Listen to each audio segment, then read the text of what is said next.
आज हम पढ़ने वाले प्रोटीन के बारे में। प्रोटीन किसने कहाँ से डिराइव्ड हुआ, प्रोटीन किसने सर्वप्रथम नाम दिया, प्रोटीन क्या है, प्रोटीन का डिफिनीशन देखेंगे, प्रोटीन का क्लासिफिकेशन देखेंगे। प्रोटीन है जे वर्जिलियस ने सन 1838 ईस्वी को दिया। अगर वीडियो अच्छा लगे तो लाइक और सब्सक्राइब जरूर करें। Protein is derived from Greek word. Protein जो है ग्रीक वर्ड से डिराइव्ड हुआ है। प्रोटीन प्रोटियोज का मतलब होता है प्राइमरी इम्पोर्टेंस। प्रोटियोज जो है वो प्राइमरी इम्पोर्टेंट, इसका मतलब होता है, ये ग्रीक वर्ड से लिया गया है। प्राइमरी इम्पोर्टेंस मतलब प्राथमिक महत्वपूर्ण। प्राइमरी इम्पोर्टेंस मतलब प्राथमिक महत्वपूर्ण।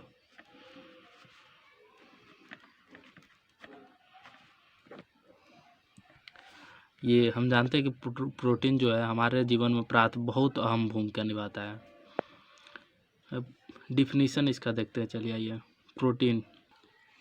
Protein are micromolecular polymer composed of amino acid as basic unit linkage by peptide bond. ये प्रोटीन जो है, प्रोटीन अमीनो अम्ल का बना हुआ है। ये बहुत छोटे छोटे अणुओं का बहुलक है जो पेप्टाइड बॉन्ड से जुड़ा है। माइक्रोमोलिकुलर पॉलीमर मतलब होता है छोटे छोटे अणुओं से मिलकर, बहुत से मतलब छोटे छोटे अणुओं से मिलकर। अब इसमें देखते हैं पेप्टाइड बॉन्ड क्या होता है। पेप्टाइड बॉन्ड जो होता है अमीनो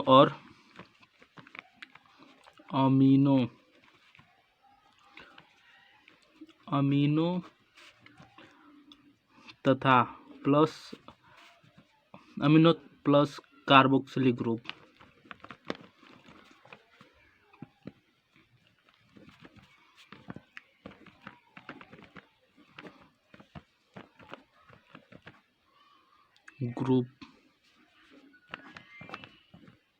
कार्बोक्सिलिक ग्रुप। अब ये देखते हैं अमीनो और कार्बोक्सिलिक ग्रुप से जुड़ कर ये बनता है। ये कैसे जुड़ता है आइए देखते हैं आगे।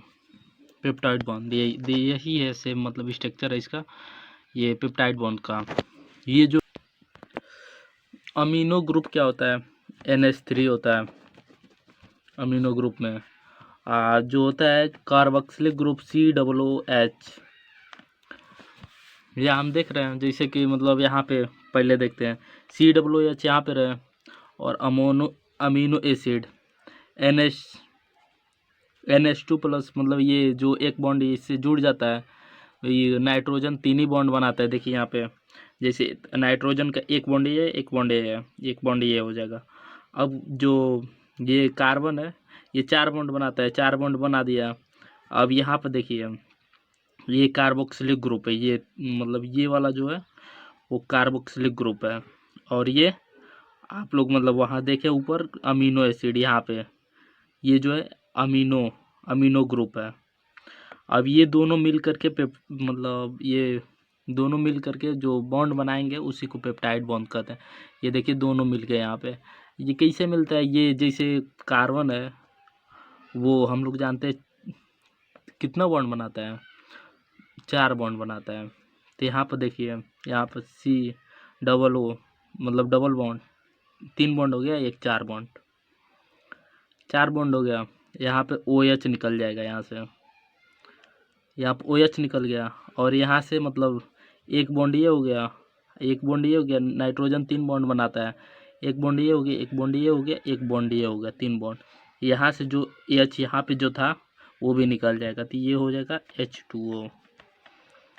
ये जल का निर्माण कर लेगा। ये जो है इसी को हम बोलते हैं प्रोटीन। समझ में जरूर आया होगा। अब जैसे कि मतलब दिखा रहे हैं आपको, फिर से समझा दे रहे हैं। ये नाइट्रोजन जो होता है 3 बॉन्ड बनाता है, और कार्बन जो होता है 4 बॉन्ड बनाता है। तो यहाँ से कार्बोक्सिलिक ग्रुप और नाइट्रोजन ग्रुप को हमको जोड़ना है। तो कार्बोक्सिलिक ग्रुप मतलब ये यहाँ से और इसको मिलाना है, तो हम लोग मिलाएंगे। देखिए यहाँ पे मिलाए हैं, जैसे ये हो गया, ये दिखा रहे हैं आपको OH है, प्लस ये इधर जुड़ा है, ये हो गया, ये इधर जुड़ा है। अब इसको हम मिलाएंगे यहाँ पे, जैसे इसका दिखा रहा है आपको, तो ये इधर जुड़ा है सेम, ये भी इधर जुड़ जाएगा। इसको मिला दिए, जोड़ दिए। अब कितना इसके पास बॉन्ड है, 2 बॉन्ड खाली है, तो 2 बॉन्ड ये बना लेगा। और जो ये है इसके पास ये इधर जुड़ा था, इधर सी से मतलब ये जुड़ा है ना, देख लीजिए ये जुड़ा है। तो ये इसके पास कितना बॉन्ड चाहिए, 1 बॉन्ड चाहिए। तो ये एक हाइड्रोजन जोड़ लेगा, ये हो जाएगा।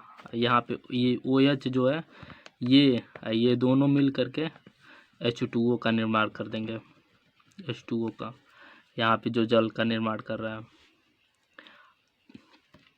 चलिए अब आगे देखते हैं। अगला जो है क्लासिफिकेशन ऑफ प्रोटीन, प्रोटीन का वर्गीकरण। हम लोग प्रोटीन का वर्गीकरण पढ़ने वाले हैं। एक और टॉपिक छूट गया, वो जो मतलब पीछे है, आइए दिखाते हैं। एक टॉपिक ये है chemical composition of protein. Protein मतलब कितने तत्वों से मिल करके बनाया है, कौन कौन से तत्व इसके लिए जिम्मेदार हैं। इसके लिए जिम्मेदार है मतलब ये chemical composition of protein. Protein तो प्रोटीन में कार्बन, हाइड्रोजन और ऑक्सीजन, नाइट्रोजन और सल्फर से मिलकर बनता है। अब ये देखिए कार्बन का कितना परसेंटेज होता है, यहाँ पे हम देखते हैं 50 से 55% इसमें प्रोटीन में कार्बन पाया जाता है। 50 से 55%। हाइड्रोजन 6 से 8% पाया जाता है। हाइड्रोजन जो है 6 से 8% हो जाएगा। जो ऑक्सीजन है वो तो मतलब 20 से 23% पाया जाता है, 23%। नाइट्रोजन जो है वो 15 से 18%। और जो बचा वहाँ पे मतलब सल्फर में मिल जाएगा, जो बचेगा वो सल्फर में। हम लोग देख लिए कार्बन में 50 से 55% प्रोटीन में कार्बन पाया जाता है। हाइड्रोजन तो 6 से 8% पाया जाता है। ऑक्सीजन 20 से 23% पाया जाता है। नाइट्रोजन 15 से 18%। सल्फर जो है जो बचेगा वो। अब पेप्टाइड बॉन्ड तो देख ही लिए, आगे चलते हैं हम। आगे classification of protein on the basis of shape, shape के आधार पर। पहला जो है on the basis of shape, shape के आधार पर, आकार के आधार पर इसको क्लासिफाई किया गया है। अब इसका दूसरा है on the basis of biological function. ये बायोलॉजिकल फंक्शन के मतलब आधार पर इसको क्लासिफाई किया गया है। तीसरा जो हो जाएगा सोलिबिलिटी एंड कंपोजिशन, घुलनशीलता और बनावट के आधार पर इसको क्लासिफाई किया गया है। अब देखते हैं on the basis of shape के आधार पर। शेप के आधार पर मतलब कितने प्रकार से ये क्लासिफाई किया गया है। ये जो ऑन द शेप के आधार पर फाइब्रस प्रोटीन और ग्लोबुलर प्रोटीन। फाइब्रस प्रोटीन ये धागेनुमा संरचना होती है। ये इस तरह से ऐसे मतलब धागेनुमा संरचना होगी इसकी प्रोटीन के, धागेनुमा ये पाया जाएगा। ये जो प्रोटीन होगा धागेनुमा संरचना होगी। ये इसका एग्जाम्पल हो जाएगा केराटिन, कोलाजिन, फाइब्रोइन। अब देखते हैं हम ग्लोबुलर प्रोटीन जो होता है वो स्फेरिकल होता है, फोल्डिंग टाइप का होता है। मतलब फोल्डिंग मतलब मुड़ जाता है इस तरह से, कहीं भी मुड़ जाएगा। ग्लोबुलर प्रोटीन इसका ये घुमा हुआ धागे जैसी संरचना इसकी नहीं होगी, ये घुमा हुआ ऐसे वैसे मतलब मुड़ा हुआ प्रोटीन होगा। ग्लोबुलर प्रोटीन, ये जो ग्लोबुलर प्रोटीन होता है वाटर में मतलब घुलनशील होता है। Globular protein is water soluble. Globular protein जो होता है वाटर में घुलनशील होता है। इसमें आ जाए एंजाइम आ जाएगा, एंटीबॉडीज आ जाएगा, जो मतलब एंटीबॉडी इंजेक्शन जो होता है, जैसे हमारे शरीर में इंजेक्शन लगता है एक एंटीबॉडी जो होता है वायरस को मारता है, वो आ जाएगा। हार्मोन्स हो जाएगा, पेप्सिन हो जाएगा, ट्रिप्सिन हो जाएगा। अगला देखते हैं on the basis of biological function. Biological function के आधार पर स्ट्रक्चर प्रोटीन, स्ट्रक्चर के आधार पर प्रोटीन का जो होता है keratin, collagen, storage and nutrient protein, जो मतलब स्टोरेज और न्यूट्रिएंट के आधार पर लेग्यूमिन्स, ग्लूटेन, ट्रांसपोर्ट प्रोटीन, जो ट्रांसपोर्ट प्रोटीन होता है ये तो मतलब जैसे ऑक्सीजन को हमारे शरीर में जो होता है रक्त में ट्रांसफ़र करता है, ये ऑक्सीजन को ट्रांसफ़र करता है हीमोग्लोबिन, जैसे इसमें आ जाएगा हीमोग्लोबिन। एंजाइमिक प्रोटीन ये केमिकल रिएक्शन को देखता है, जैसे यूरिएज, ये यूरिया, ये जो यूरिया होता है यूरिया का हाइड्रोलिसिस करता है। रेगुलेटरी प्रोटीन इंसुलिन हो जाएगा इसमें। प्रोटेक्टिव प्रोटीन जो सुरक्षा का प्रदान करता है। डिफेंसिव प्रोटीन इसको भी बोला जाता है।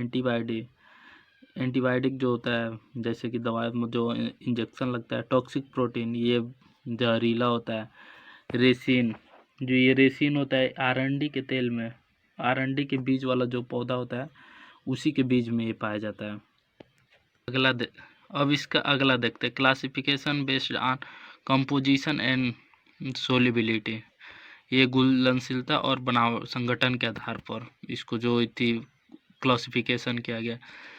ये 3 प्रकार से क्लासिफाई किया गया है। Simple protein, conjugate protein, derived protein. अब सिंपल प्रोटीन में एल्बुमिन, हिस्टोन्स, ग्लोबुलिन्स, प्रोलामिन, गुलेटिन। ये जो कंजुगेट प्रोटीन है ग्लाइकोप्रोटीन, न्यूक्लियोप्रोटीन, लिपोप्रोटीन, फास्फोप्रोटीन, मेटालोप्रोटीन। अब डेराइव्ड प्रोटीन में प्राइमरी और सेकेंडरी आएगा।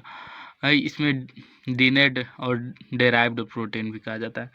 ये जो है जो सिंपल प्रोटीन अमीनो एसिड के बने होते हैं। जो है सिंपल प्रोटीन ये एमिनो एसिड,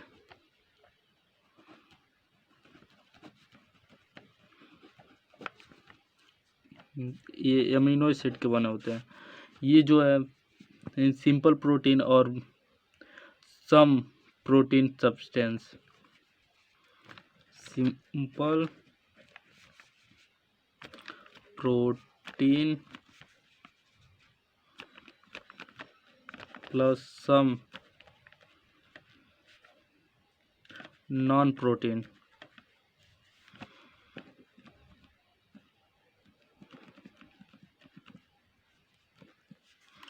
सब्सटेंस के मिलकर बने होते हैं। एजियोस जो तीसरा होता है ये सिंपल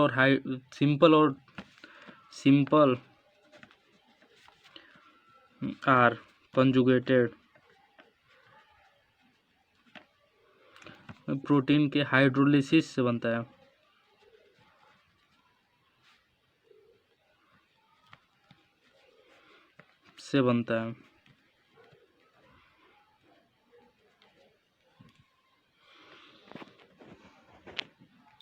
अब देखते हैं हम ये सब जैसे हम देख लिया, अब इसके बारे में हम पढ़ेंगे विस्तार से। एल्बुमिन क्या होता है?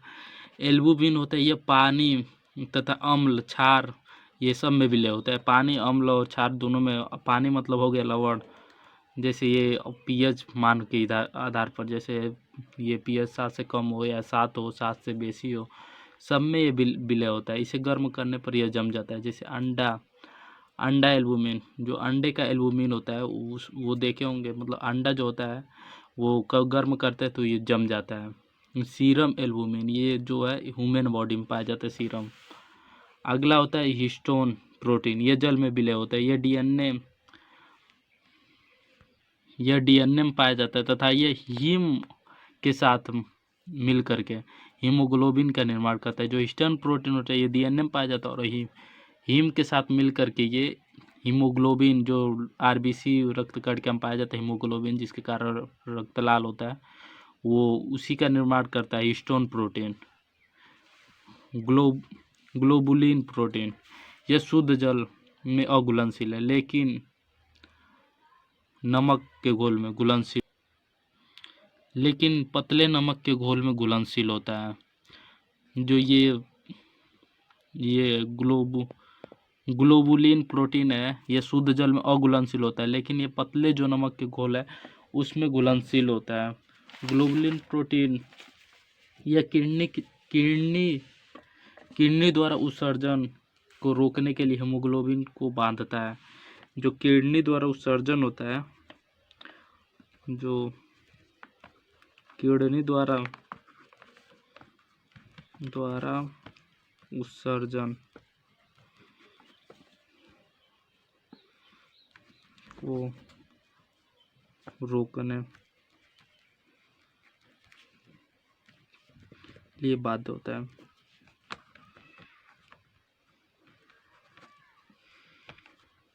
ये जो किडनी द्वारा उत्सर्जन होता है, ये उसको रोकने के लिए इसका भी देख लेते हैं। ये जो है हिस्टोन प्रोटीन, ये गेहूं में पाया जाता है। ये तो जो है ग्लोबुलिन प्रोटीन, ये मनुष्य में पाया जाता है। अगला है प्रोटोलामिन, यह जल में विलय है। प्रोटोलामिन है जो जल में विलय, ये भी गेहूं में ही पाया जाता है। ये गेहूं में पाया जाता है। अगला देखते हैं ग्लूटीन, यह जल में नहीं घुलता, लेकिन अम्ल और क्षार में आसानी से घुल जाता है। यह अम्ल और क्षार में आसानी से घुल जाता है, लेकिन जल में ये कभी नहीं, मतलब घुलता ही नहीं है। ये भी गेहूं में ही पाया जाता है।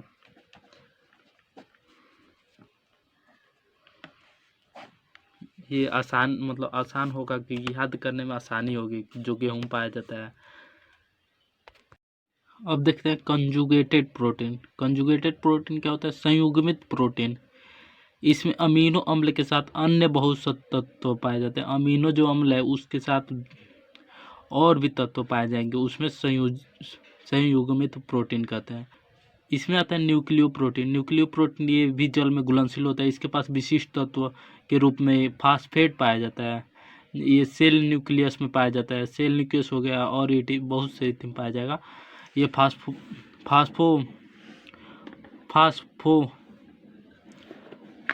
फास्फोप्रोटीन यह जल में घुलनशील है। इसमें फास्फोरस नमक, उसमें फास्फेट पाया जाता था, इसमें फास्फोरस, जैसे कजिन, विटालिन्स। कैजिन होता है, वो जानते होंगे आप लोग, दूध में पाया जाता है। विटालिन होता है, अंडे में पाया जाता है। अब अगला देखते हैं। अगला है ग्लाइकोप्रोटीन। यह कार्बोहाइड्रेट ग्रुप का बना होता है। जैसे सीरम प्रोटीन, अंडे के ऊपरी भाग जो होता है वो भी कार्बोहाइड्रेट से मिलकर, ग्रुप से मिलकर बना होता है। ये जो है अमीनो अम्ल जो प्रोटीन है, इसके अलावा भी कार्बोहाइड्रेट ग्रुप इसमें मिला होता है। लिपोप्रोटीन, ये संयुक्त प्रोटीन के लूज प्रोटीन के रूप में वर्धित होता है। जैसे रक्त तथा कोशिका झिल्ली में पाया जाता है। मेटालोप्रोटीन, इसमें धातु आयन के रूप में होते हैं, जैसे हीमोग्लोबिन, साइटोक्रोम etc। यदि वीडियो अच्छा लगा हो तो लाइक ज़रूर करें, सब्सक्राइब भी कर लें।